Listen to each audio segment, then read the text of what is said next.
মানুষ আসছেন, এখনো আসছেন, আজও হাউসফুল।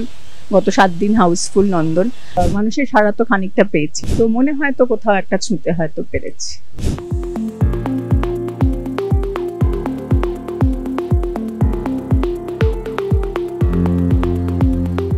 ছাদ ঘিরে আমাদের সকলেরই কিন্তু কিছু না কিছু স্মৃতি থাকেই, বিশেষ করে ছোটবেলার স্মৃতি। একদমই মানে ঘুড়ি ওড়ানো বা আচার খাওয়া বা আচার শোকা দেওয়া বা ভিজে ছাদ, বৃষ্টি ভেজা ছাদ, এমনই এক ছাদের গল্প নিয়ে ছবি হয়েছে এবং সেই ছবি তৈরি করেছেন পরিচালক ইন্দ্রাণী চক্রবর্তী। আজকে আমাদের সঙ্গে আড্ডায় বা গল্পে রয়েছেন ইন্দ্রাণীদি। আমরা জানবো এই ছবি নিয়ে তিনি তার মাথায় কিভাবে এলো এই ছবি।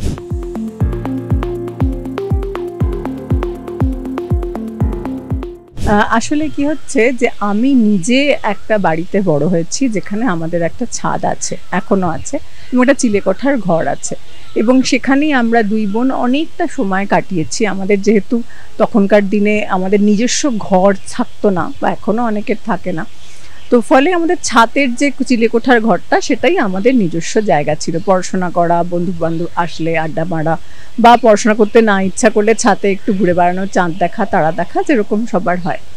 তো কিন্তু জীবনে চলার পথে একটা সময় সেই ছাদটা আমার কাছে থাকলো না। তখন একটা ক্রাইসিস তৈরি হলো যে নিজের সঙ্গে বোঝাপড়া করার যে জায়গাটা আমার ছিল, ছাদ, সেটা হারিয়ে গেছে, সেটা নেই।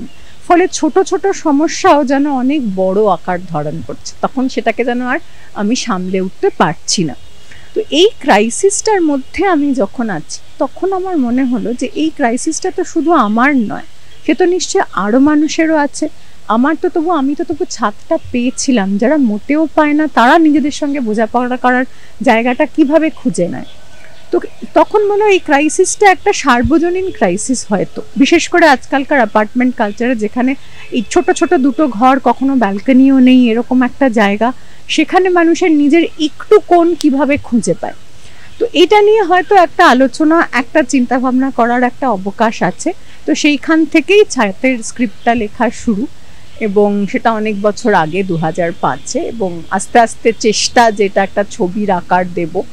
তো অবশেষে এখন 2021-এ আমরা এনএফডিসি প্রডিউস করেছে ছবিটা। প্রডিউসার পাওয়া তো একটা বড় ব্যাপার। তো এনএফডিসি আমাদের এই ছবিটা প্রডিউস করে, এবং এখন আমরা আলটিমেটলি ছবিটা রিলিজ করতে পারছি। ছবিটা আজকে 4 সপ্তাহ এখন চলছে, 2 সপ্তাহ নন্দনে চলছে, পুরো হাউসফুল। তো মানুষের কোথাও একটা, তারা হয়তো নিজের ক্রাইসিসটাও আইডেন্টিফাই করতে পারছে ছবিটার সাথে। তুমি নিজেও যেটা বললে যে এই যে অ্যাপার্টমেন্টের জন্য ছাদটা কোথাও হারিয়ে যাচ্ছে, আর এই ছবির তাহলে শুটিংটা কোথায় হলো, কোথায় কোন জায়গাগুলো তুমি বেছে নিলে? ছবির শুটিংটা কলকাতায় হয়েছে, মূলত উত্তর কলকাতার একটা বাড়িতে, তার ছাদে, তার বাড়িতে, এবং দক্ষিণ কলকাতাও অল্প একটু আছে, আর কিছু রাস্তাঘাট।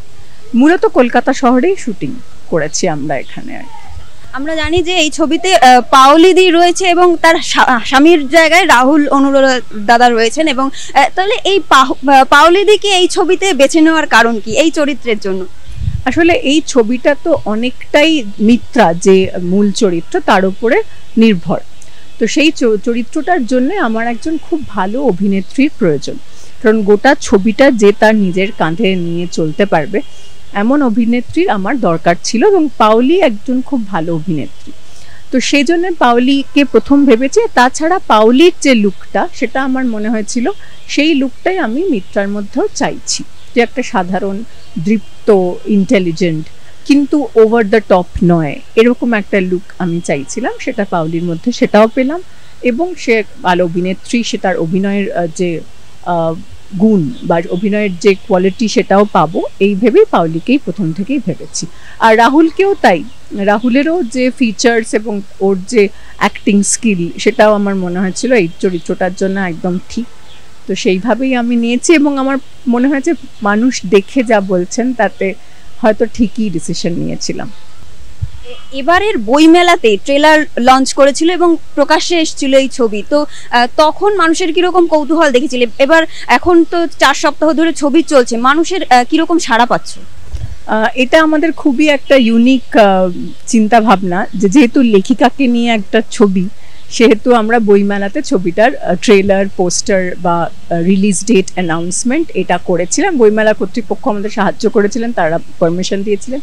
তো আমাদের মনে হয়েছিল যে এটা একটা মানে খুব একটা অনুকূল জায়গা আমাদের ছবিটা রিলিজ করার জন্য, কারণ যারা বই পড়তে ভালোবাসে তারা হয়তো এই ছবির দর্শক হবেন, এইটা ভেবেই আমরা বইমেলায় গেছি, যাতে দর্শকদের সাথে সরাসরি কথা বলতে পারি এবং আমাদের ছবিটার সম্বন্ধে বলতে পারি।